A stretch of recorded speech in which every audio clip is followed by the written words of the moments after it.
Bugün katılımlarıyla bizleri onurlandıran, her zaman desteklerini bizlerden esirgemeyen Başbakan Yardımcımız Profesör Doktor Sayın Numan Kurtulmuş Beyefendi aramızdalar. Kendilerine bir kez daha hoş geldiniz demek istiyorum ve kendilerine mikrofon uzatmak istiyoruz. Müsaadelerinizle efendim.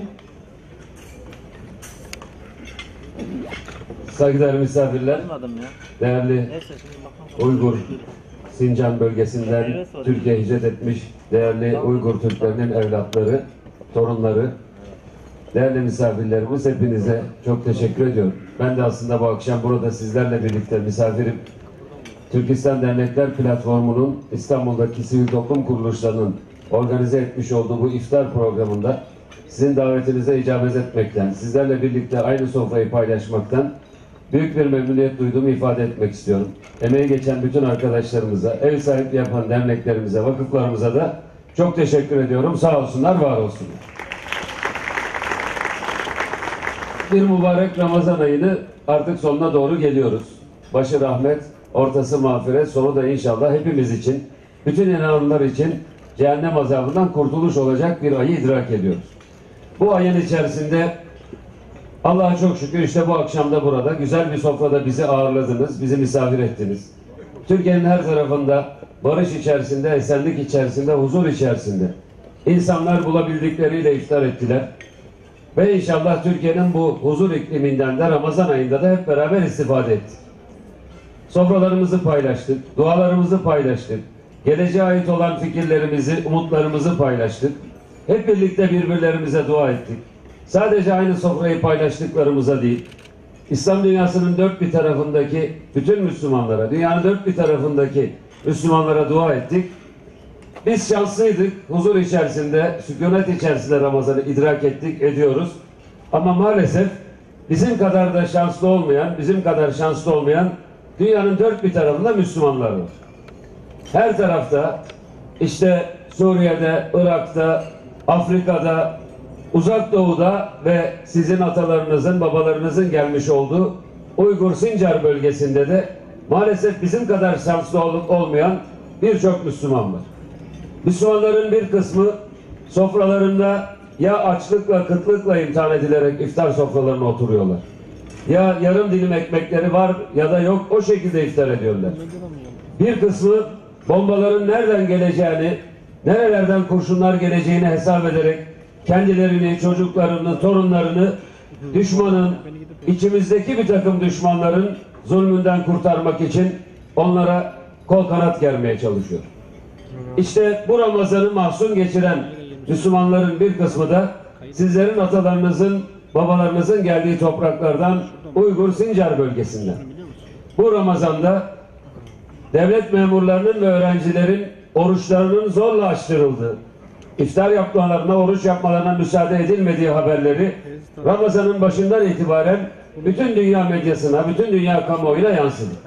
Sizler daha iyi biliyorsunuz, oradan gelen haberler de bu bilgileri teyit ediyor ve maalesef 2015 yılında son derece insanlık dışı bir uygulamayla insanların, Müslümanların Ramazan'da oruçlarını tutabilmeleri gibi çok temel bir dini özgürlük, ibadet özgürlüğü engelleniyor, kısıtlanıyor.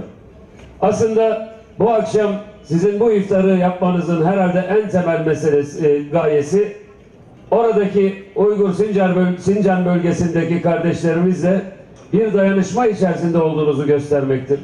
Bu davet bize yapıldığında da biz de bu dayanışma içerisinde sizlerle, hiç olmazsa onları temsilen sizlerle aynı sofrada bulunmaktan büyük bir memnuniyet duyuyoruz. İnşallah oradaki kardeşlerimiz de en kısa zamanda bu zulümden, bu haksızlıktan, bu baskıdan kurtulurlar. Sevgili kardeşlerim, çoğunuz babalarınızdan, atalarınızdan duyarak Uygur Sincar meselesini biliyorsunuz. Bizler de takip edip bu meseleye sahip çıkan insanlar olarak biliyoruz. Uzun yıllar Çin Halk Cumhuriyeti'nin toprakları içerisinde kalan bu bölgede maalesef çok ciddi yanlışlıkların yapıldığı, çok ciddi yanlış uygulamaların olduğuna şahit olduk. Tarihsel olarak da böyleydi, modern zamanlarda da böyleydi. Zaman zaman reform hareketlerinin olduğu dönemlerde dini özgürlükler konusunda Uygur Sincan'daki kardeşlerimizin rahatladığı dönemler oldu. insanlar haklarını, hem kendi dil ve kültürlerini geliştirme haklarını, hem ibadetlerini ve inançlarını özgürce yaşama haklarını kısmen de olsa elde ettikleri, özgür oldukları dönemler oldu. Ama maalesef çeşitli vesilelerle, özellikle 1949'dan sonra yaşanan süreç içerisinde çok ciddi yanlışlara şahit olduk. 1980'lerdeki rahatlama döneminin arkasından yine 2000'li yılların başında 11 Eylül olaylarından sonra gelişen süreç yeniden Uygur bölgesinde ciddi bir takım insan hakları ihlallerinin ortaya çıkmasına vesile oldu. Kendi dinlerini yaşamak, kendi dillerini ve kültürlerini özgürce geliştirmekten başka hiçbir amaçları olmayan, son derece barışçıl ve son derece büyük bir kültüre, medeniyete sahip olan Uygur Müslümanları maalesef uluslararası camiada oluşturulan o cadı avının konusu haline getirilerek 11 Eylül olaylarından sonra terörle, zorbalıkla eş anlamlı olarak anılmaya başladılar ve binbir türlü maalesef yanlış uygulamayla karşı karşıya kaldılar. Bu çerçevede asimilasyon politikaları diyeceğimiz bu politikaların geldiği boyutları hepiniz biliyorsunuz. Bunları bir iftar sofrasında bu kısa konuşmada uzun uzun anlatarak sizlerin vaktinizi işgal etmek istemiyorum. Ama insanların en temel haklarından birisi olan dini özgürlüklerinin kısıtlanmaya kalkışılması asla kabul edilebilir bir durum değildir. Bu çerçevede bu Ramazan'da bununla karşılaşılmış olması anlaşılamaz. Ben bu vesileyle 3 çağrıyı bu iftar sofrasında yapmak istiyorum. Bunlardan birisi Çin yönetiminedir.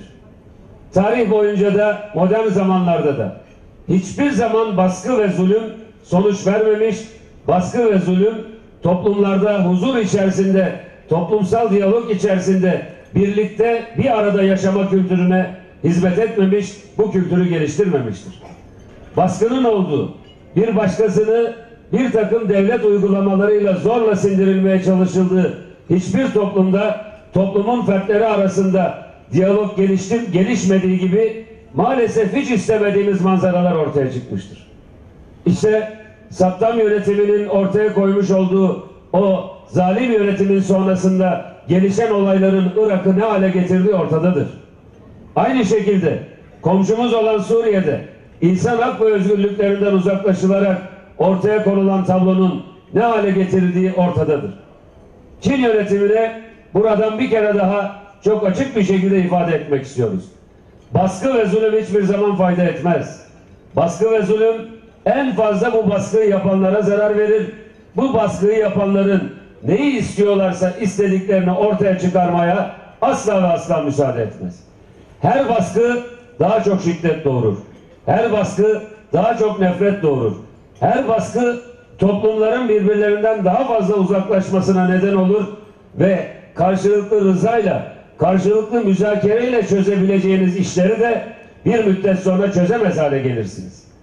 Öncelikli olarak bugün artık dünyada ekonomik ve siyasi bir güç olarak dünya üzerinde çeşitli etkilerini artırmaya çalışan Çin yönetimine açıkça bu tavsiyede bulunuyoruz.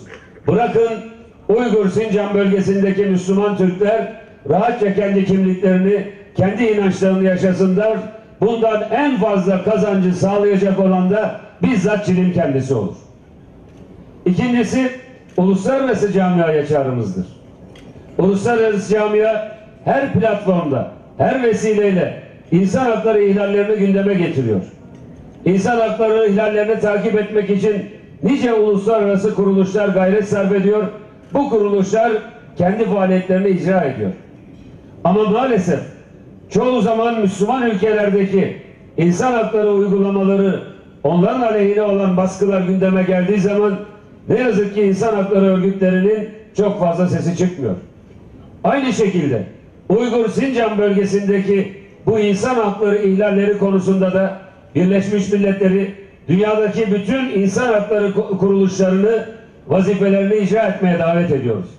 Bu baskının açık bir şekilde dünya kamuoyuyla paylaşılması, bir haksızlık varsa bu haksızlığın açık ve diplomatik yollarla ifade edilmesi herhalde hem Birleşmiş Milletler'in hem de insan hakları ihlallerini takip eden örgütlerin en önemli vazifelerinden birisidir. Üçüncüsü ise bizzat Uygur'daki kardeşlerimize, Müslüman Türk kardeşlerimizedir. Sincan bölgesindeki kardeşlerimizedir. Bizim kültürümüz, bizim tarihimiz hicret tarihidir aynı zamanda. Hicretin altında kahır vardır, zulüm vardır. Biz inandığımız kutlu peygamberin bile kendi hayatında nice kahırlar, nice zulümler çektiğini bilen bir milletiz. Hazreti Peygamber bütün bu çekmiş olduğu zorluklara, işkencelere karşı sabırla direndi. Metanetle direndi. Olgunlukla direndi. Ne inancından taviz verdi, ne de olgunluğunu, sabrını ve metanetini terk etti. Onun sonunda Hazreti Peygamber hicretle emrolundu, hicret etti ve Medine ortaya çıktı. Şimdi Uygur Sincan bölgesindeki Müslüman kardeşlerimiz 1952'de Türkiye'ye gelmeye başladılar. Türkiye'de de yaşayan artık o bölgenin insanları var. Ama büyük bir olgunlukla bütün bu zulümlere karşı da direnmesini, sabretmesini becerebiliyorlar. Biz Uygur halkına sabretmelerini inançla ve inatla bu anlamda da kendi haklarını, hukuklarını korumalarını tavsiye ediyoruz. Biz Türkiye'deki kardeşleri olarak dünyanın dört bir tarafındaki bütün mazlum milletlerin, haksızlığa ve zulme uğramış olan milletlerin hakkını savunmak için nasıl üzerimize düşeni yerine getirmeye çalışıyorsak, hiç olmazsa başkaları gibi susup sessiz kalmak yerine yapılan zulme bu zulümdür diyerek karşı çıkıyorsak, 2015 yılının Ramazanında şu günlerde de Uygur Sincan bölgesinde yapılan bu faaliyetlerin açık bir insan hakları ihlali olduğu, Müslümanlara zulüm ve baskı olduğunu biliyor ve bunu da açık dille her yerde ifade etmeye çalışıyoruz.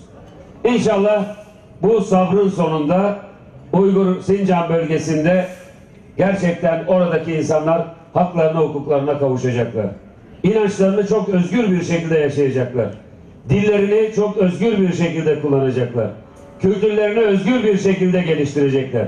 Çünkü artık bu dünyada eğer bir ikiyüzlülük yok, eğer bir takım dayatmalar yok, söylenen sözler gerçekten ibaretse artık dünya çok kültürlülük içerisinde farklı dil ve kültürlerden insanların bir arada yaşadığı özgür bir dünya olacak. Bizim kültürümüzde, medeniyetimizde, bizim derken Uygurları da Sincanlıları da kastederek söylüyorum, bizim kültürümüzde, bizim medeniyetimizde karşısındakine saygı duymak vardır. Nasıl karşımızdakine saygı duyarsak, karşımızdakinin de bize saygı duymasını istemek en temel hakkımızdır. Biz meselelerimizi kavgayla değil, müzakere ve rızaya dayalı bir şekilde çözmeyi bilen bir milletiz. İnşallah Uygur Türklerinin de meselesi çözülecek. İnşallah yaşadıkları sıkıntılar sona erecek.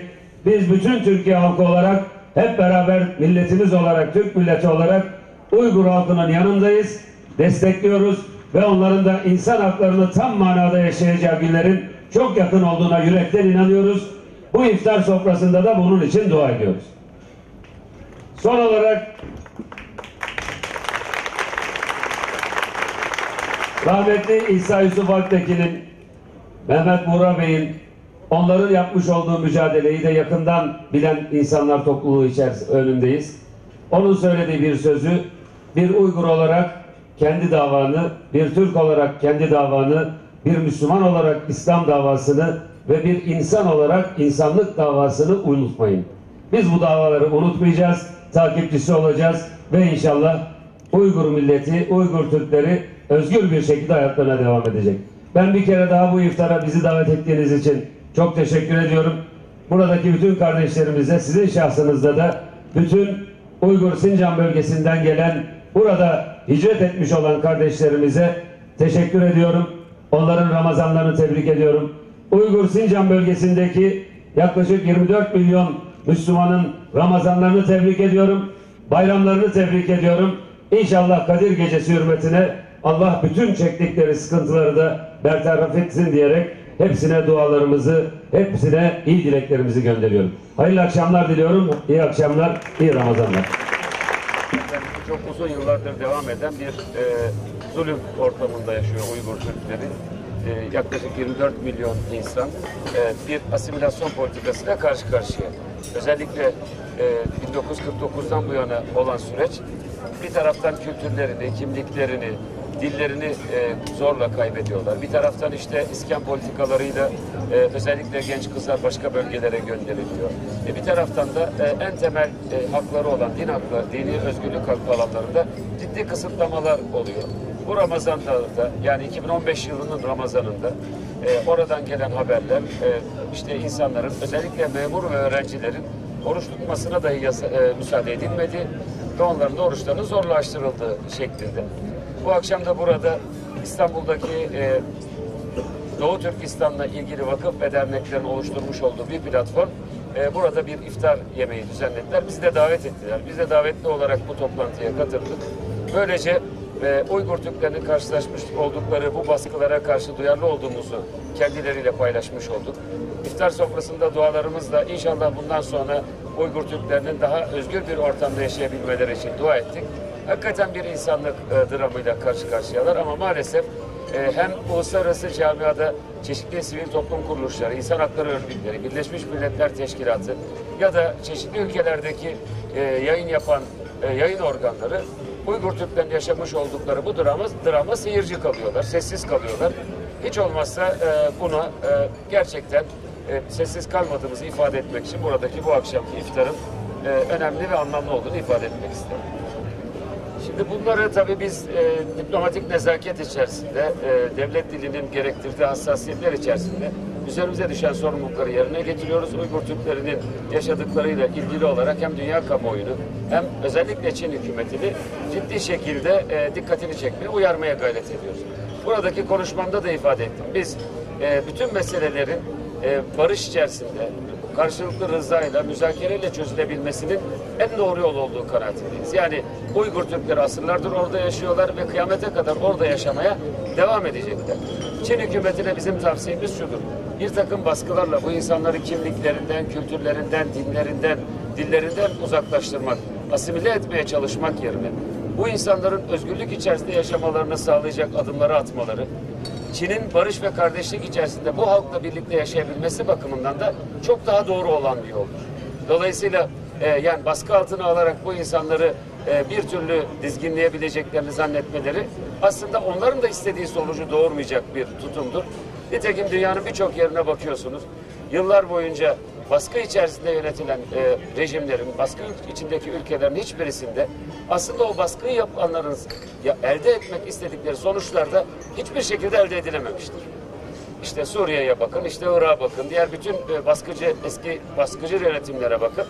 Dolayısıyla burada bizim Çin'e tavsiyemiz şudur. Bırakın Uygur Türkleri kendi kimlikleri içerisinde, kendi inançlarıyla birlikte o özel bölgenin getirdiği, kendilerine vermiş olduğu imkanlar içerisinde hem kendi kaynaklarından istifade eden hem de Çin'in genel yönetimi içerisinde de kendileriyle birlikte rahat içerisinde, huzur içerisinde yaşadıkları bir millet olarak varlıklarını devam ettirsinler.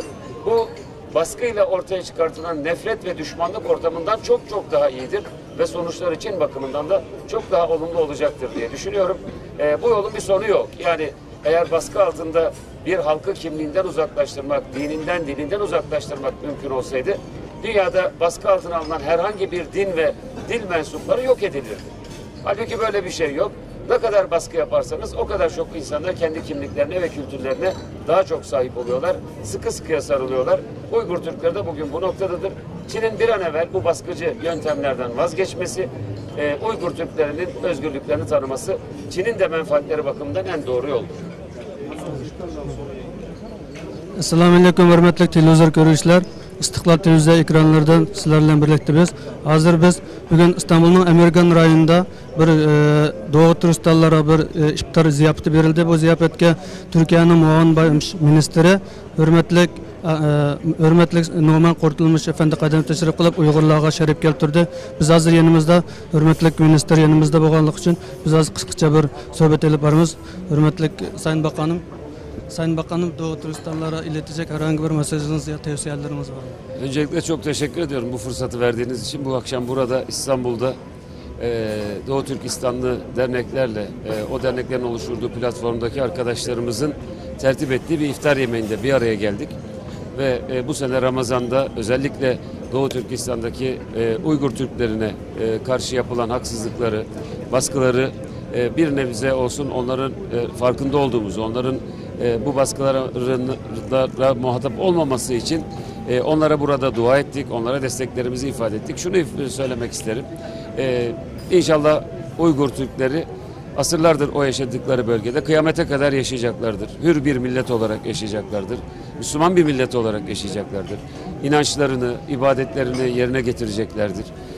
Dillerini, kültürlerini yerine getireceklerdir ve biz de çok uzaklardaki, Türkiye'deki dostları, kardeşleri olarak her zaman Uygur kardeşlerimizin yanında olacağız. Dualarımızla onların yanında olacağız. Onların durumunun daha iyiye gitmesi için onların yanında olacağız. Çin hükümetinin onlara karşı dostane bir tutum içerisinde olmasını sağlayacak girişimlerde bulunacağız. Ve inşallah Uygur halkı başı dik bir millet olarak kıyamete kadar o topraklarda yaşayacaktır. Ben bu vesileyle bütün Uygurlu kardeşlerimizin Ramazanlarını tebrik ediyorum. Allah bütün umdukları güzelliklere eriştirsin. Bütün kötülüklerden muhafaza eylesin. Bütün korktuklarından emin kılsın. İnşallah bayramı güzel bir bayram bir şekilde geçirmelerini diliyorum. Ve yeryüzünün her yerindeki Müslümanlara bu Ramazan dolayısıyla esenlik diliyorum. Barış diliyorum. İyilikler diliyorum. Ve Uygurlu kardeşlerimize de yürek dolusu sevgiler ve saygılar sunuyorum. Çok teşekkür ederim Sayın Teşekkür ediyorum. Bakanım. Sağ olun.